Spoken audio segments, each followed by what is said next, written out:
ಜನಾರ್ದನ ರೆಡ್ಡಿಗೆ ಜೈಲು ಶಿಕ್ಷೆ ಹಿನ್ನೆಲೆ ಪತ್ನಿ ಈಗ ಆಕ್ಟಿವ್ ಆಗಿದ್ದಾರೆ. ಪತಿಯ ಕಷ್ಟ ನಿವಾರಣೆಗೆ ಅಂತ ದೇವರ ಮೊರೆ ಹೋಗಿದ್ದಾರೆ ಪತ್ನಿ. ಕೊಲ್ಲೂರು ಮೂಕಾಂಬಿಕಾ, ಕುಕ್ಕೆ ಸುಬ್ರಹ್ಮಣ್ಯ, ಬ್ರಹ್ಮಲಿಂಗೇಶ್ವರ ದೇವಸ್ಥಾನಗಳಲ್ಲಿ ಹೋಮ ಹವನಗಳನ್ನ ಮಾಡಿಸೋದ್ರಲ್ಲಿ ಬ್ಯುಸಿ ಆಗಿಬಿಟ್ಟಿದ್ದಾರೆ ಜನಾರ್ದನ ರೆಡ್ಡಿಯವರ ಪತ್ನಿ. ಉಡುಪಿ ಶ್ರೀಕೃಷ್ಣನ ಮೊರೆ ಹೋಗಿದ್ದಾರೆ ಅರುಣಾ ಲಕ್ಷ್ಮಿ ಅವರು. ಪತಿ ಜೈಲಿನಿಂದ ಹೊರ ಬರಲಿ ಅಂತ ದೇವರಲ್ಲಿ ಹರಕೆ ಹೊತ್ತಿದ್ದಾರೆ. ಅನೇಕ ದೇವಸ್ಥಾನಗಳಲ್ಲಿ ಪೂಜೆ ಪುನಸ್ಕಾರ ಹೋಮ ಹವನಗಳನ್ನು ಮಾಡಿಸ್ತಾ ಇದ್ದಾರೆ ಜನಾರ್ದನ ರೆಡ್ಡಿಯವರ ಪತ್ನಿ ಅರುಣಾ ಲಕ್ಷ್ಮಿ. ಅಕ್ರಮ ಗಣಿಗಾರಿಕೆ ವಿಚಾರವಾಗಿ ಜನಾರ್ದನ ರೆಡ್ಡಿ ಈಗಾಗಲೇ ಜೈಲು ಪಾಲಾಗಿದ್ದಾರೆ. ಜೈಲು ಪಾಲಾದ ಹಿನ್ನೆಲೆ ಶಾಸಕ ಸ್ಥಾನದಿಂದ ಅನರ್ಹಗೊಂಡಿದ್ದಾರೆ. ಸಿಬಿಐ ಕೋರ್ಟ್ ಆದೇಶಕ್ಕೆ ತಡೆ ತರೋದಕ್ಕೆ ಅಂತ ಜನಾರ್ದನ ರೆಡ್ಡಿ ಪರ ವಕೀಲರು ಯತ್ನಿಸ್ತಾ ಇದ್ದಾರೆ. ಇದೆಲ್ಲದರ ಮಧ್ಯೆ ಟೆಂಪಲ್ ರನ್ ಶುರು ಮಾಡಿಕೊಂಡಿದ್ದಾರೆ ಜನಾರ್ದನ ರೆಡ್ಡಿ ಪತ್ನಿ ಅರುಣಾ ಲಕ್ಷ್ಮಿ ಅವರು.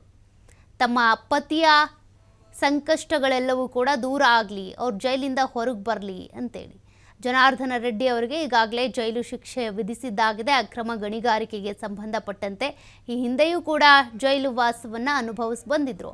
ಈಗಲೂ ಕೂಡ ಮತ್ತೆ ಜೈಲು ಶಿಕ್ಷೆ ಆಗಿದೆ. ಎಲ್ಲ ಸಂಕಷ್ಟಗಳಿಂದ ದೂರ ಆಗಬೇಕು, ಸಂಕಷ್ಟಗಳು ದೂರ ಆಗಬೇಕು ಅನ್ನುವಂಥ ಕಾರಣಕ್ಕೆ ಅನೇಕ ದೇವಸ್ಥಾನಗಳ ಮೊರೆ ಹೋಗಿದ್ದಾರೆ ಜನಾರ್ದನ ರೆಡ್ಡಿಯವರ ಪತ್ನಿ ಅರುಣಾ ಲಕ್ಷ್ಮಿ ಅವರು.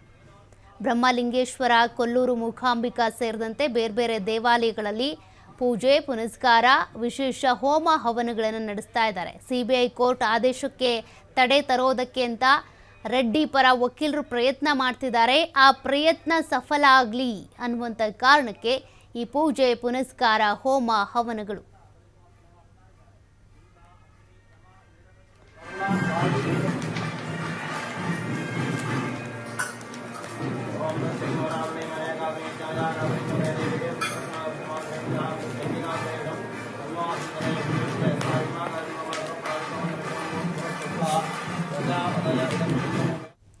ಮತ್ತಷ್ಟು ಡೀಟೇಲ್ಸ್ ಕೊಡ್ತಾರೆ ಪ್ರತಿನಿಧಿ ನಾಗರಾಜ್.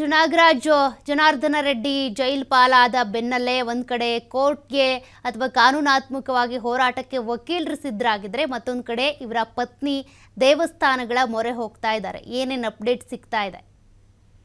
ಸೌಖ್ಯ ಏನಂತಂದ್ರೆ, ಕರ್ನಾಟಕ ಮತ್ತು ಆಂಧ್ರ ಪ್ರದೇಶದ ಗಡಿ ಭಾಗದಲ್ಲಿ ಅಕ್ರಮ ಗಣಿಗಾರಿಕೆ ವಿಚಾರ ಕುರಿತಂತೆ ಏನಂದ್ರೆ ಹೈದರಾಬಾದ್ನ ಸಿಬಿಐ ಕೋರ್ಟ್ ಶಾಸಕರಾದಂತ ಜನಾರ್ದನ ರೆಡ್ಡಿ ಅವರು ತಪ್ಪಿತಸ್ಥರು ಅಂತ ಹೇಳಿ ಒಂದು ತೀರ್ಪು ನೀಡಿತ್ತು. ಈ ಕಾರಣಕ್ಕಾಗಿ ಬರೋಬ್ಬರಿ 7 ವರ್ಷಗಳ ಕಾಲ ಅವ್ರಿಗೆ ಶಿಕ್ಷೆ ನೀಡಿ ಆದೇಶ ಮಾಡಿರುವಂತದ್ದು. ಈ ಹಿನ್ನೆಲೆಯಲ್ಲಿ ಸ್ವತಃ ಏನಂದ್ರೆ ಜನಾರ್ದನ ರೆಡ್ಡಿ ಅವರು ಈಗ ಜೈಲು ಪಾಲಾಗಿದ್ರೆ, ಅದರ ಬೆನ್ನಲ್ಲಿ ಏನಂದ್ರೆ ಈಗ ಕೋರ್ಟ್ ಸಿಬಿಐನ ಕೋರ್ಟ್ ಆದೇಶ ನೀಡಿದೆ. ಆದೇಶನ ಪ್ರತಿಯನ್ನ ಪಡೆದಂತ ವಿಧಾನಸಭೆಯ ಕಾರ್ಯದರ್ಶಿಯವರು ಕೂಡ ಇದೀಗ ಅವರ ಶಾಸಕ ಸ್ಥಾನವನ್ನ ಅನರ್ಹಗೊಳಿಸಿದ್ದಾರೆ. ಇದರಿಂದ ಏನಂತಂದ್ರೆ ಈಗ ಬಹಳಷ್ಟು ಸಂಕಷ್ಟ ಬರ್ತದೆ. ಅಂದ್ರೆ ಬಹಳಷ್ಟು ಪ್ರಕರಣಗಳು ಜನಾರ್ದನ ರೆಡ್ಡಿ ಮೇಲೆ ಇದ್ದು ಅವೆಲ್ಲ ಖುಲಾಸೆ ಆಗಿದೆ. ಆದ್ರೆ ಇದೊಂದೇ ಪ್ರಕರಣ ಮಾತ್ರ ಅವರ ಮೇಲೆ ಇರುತ್ತದ್ದು. ಈ ಪ್ರಕರಣವು ಇದೀಗ ಮತ್ತೆ ಜನಾರ್ದನ ರೆಡ್ಡಿಗೆ ಉರುಳಾಗಿ ಪರಿಣಮಿಸಿದೆ. ಆ ಕಾರಣಕ್ಕಾಗಿ ಶಾಸಕ ಜನಾರ್ದನ ರೆಡ್ಡಿ ಅವರ ಪತ್ನಿ ಅರುಣಾ ಲಕ್ಷ್ಮಿ ಅವರು ನನ್ನ ಪತಿಗೆ ಏನು ಈ ರೀತಿ ಸಂಕಷ್ಟ ಬಂದಿದೆ, ಆ ಸಂಕಷ್ಟಗಳು ಸಂಪೂರ್ಣವಾಗಿ ನಿವಾರಣೆ ಆಗ್ಲಿ ಅಂತೇಳಿ ಸ್ವತಃ ಇದೀಗ ದೇವಸ್ಥಾನಗಳ ಮೊರೆ ಹೋಗಿರುವಂತದ್ದು ಮತ್ತು ದೇವರ ಮೊರೆ ಹೋಗಿರುವಂತದ್ದು. ಇದೀಗ ಏನಂದ್ರೆ ಕುಕ್ಕೆ ಸುಬ್ರಹ್ಮಣ್ಯ ದೇವಸ್ಥಾನ ಇರ್ಬೋದು, ಕೊಲ್ಲೂರು ಮೂಕಾಂಬಿಕೆ ದೇವಸ್ಥಾನ ಇರ್ಬೋದು, ಆಮೇಲೆ ಬ್ರಹ್ಮಲಿಂಗೇಶ್ವರ ದೇವಸ್ಥಾನ, ಅದ್ರ ಜೊತೆಗೆ ಏನಂತಂದ್ರೆ ಉಡುಪಿಯ ಶ್ರೀ ಕೃಷ್ಣ ದೇವರ ಒಂದು ಮೊರೆ ಹೋಗಿರುವಂತದ್ದು. ಆ ದೇವಸ್ಥಾನಕ್ಕೆ ಪ್ರತಿ 1 ವಾರಗಳಿಂದ ಸತತವಾಗಿ ಈ ದೇವಸ್ಥಾನಗಳಿಗೆ ಹೋಗಿ ದರ್ಶನ ಪಡಿತಾ ಇದ್ದಾರೆ ಮತ್ತು ದೇವರ ಮೊರೆ ಹೋಗಿರುವಂತದ್ದು.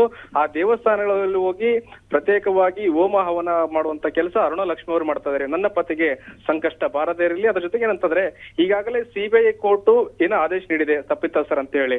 ಆ ಕಾರಣಕ್ಕಾಗಿ ಆದೇಶಕ್ಕೆ ಸ್ವತಃ ಹೈಕೋರ್ಟ್ ನಿಂದ ತಡೆ ತರುವ ನಿಟ್ಟಿನಲ್ಲಿ ಈಗ ವಕೀಲರು ಕೂಡ ಪ್ರಯತ್ನ ಮಾಡ್ತಾ ಇದ್ದಾರೆ. ಆ ವಕೀಲರ ಪ್ರಯತ್ನಕ್ಕೆ ಯಶಸ್ಸು ಸಿಗಲಿ, ನನ್ನ ಪತಿಯವರು ಸಂಕಷ್ಟದಿಂದ ನಿವಾರಣೆ ಆಗಿ ಜಾಮೀನು ಸಿಗ್ಲಿ, ಅದ್ರ ಜೊತೆಗೆ ಜಾಮೀನಿಂದ ಹೊರ ಬರಬೇಕು. ಅದ್ರ ಜೊತೆಗೆ ಏನಂತಂದ್ರೆ ಆದೇಶಕ್ಕೆ ತಡೆ ಆಜ್ಞೆ ತರುವ ನಿಟ್ಟಿನಲ್ಲಿ ಕೂಡ ಹೈಕೋರ್ಟ್ ನಲ್ಲಿ ನಮ್ಮ ಪರ ಆದೇಶ ಬರ್ಲಿ ಅಂತೇಳಿ ಇದೀಗ ದೇವರ ಮೊರೆ ಹೋಗುವಂತದ್ದು. ಒಂದು ಕಡೆ ವಕೀಲರು ಪ್ರಯತ್ನ ಮಾಡ್ತಾ ಇದ್ದಾರೆ, ಇನ್ನೊಂದು ಕಡೆ ಅವರ ಪತ್ನಿಯವರ ಸಂಕಷ್ಟದಿಂದಾಗಿ ನಿವಾರಣೆ ಆಗ್ಲಿ ಅಂತೇಳಿ ಸ್ವತಃ ಅರುಣಾ ಲಕ್ಷ್ಮಿ ಅವರು ಸತತ 1 ವಾರಗಳಿಂದ ದೇವಸ್ಥಾನಕ್ಕೆ ಬಹಳಷ್ಟು ದೇವಸ್ಥಾನ ಇರುವುದು ಮಠ ಮಂದಿರಗಳಿಗೆ ಹೋಗಿ ಭೇಟಿ ನೀಡಿ ದೇವರ ಮೊರೆ ಹೋಗಿರುತ್ತದೆ. ಒಟ್ಟಾರೆ ಏನಂತಂದ್ರೆ ಮುಂದಿನ ದಿನಗಳಲ್ಲಿ ಹೈಕೋರ್ಟ್ ನಲ್ಲಿ ಇವರ ಏನಂದ್ರೆ ಅರ್ಜಿ ವಿಚಾರಣೆ ಬರಲಿದೆ. ಹೈಕೋರ್ಟ್ ಅರ್ಜಿ ವಿಚಾರಣೆ ಬೆನ್ನಲ್ಲೇ ಇದೀಗ ದೇವರ ಮೊರೆ ಹೋಗಿರುವುದು ಬಹಳಷ್ಟು ಏನಂದ್ರೆ ಕುತೂಹಲ ಮೂಡಿಸಿರುವುದು. ಒಟ್ಟಾರೆ ಏನಂತಂದ್ರೆ ತನ್ನ ಪತಿಗೆ ಸಂಕಷ್ಟ ಬರದಿರಲಿ ಅನ್ನೋ ನಿಟ್ಟಿನಲ್ಲಿ ಅರುಣಾ ಲಕ್ಷ್ಮಿ ಅವರು ಪ್ರಯತ್ನ ಮಾಡ್ತಾ ಇದ್ದಾರೆ ಅಂತ ಹೇಳ್ಬೋದು. ಸೌಖ್ಯ. ಓಕೆ, ಥ್ಯಾಂಕ್ ಯು ನಾಗರಾಜ್ ಮಾಹಿತಿಗೆ.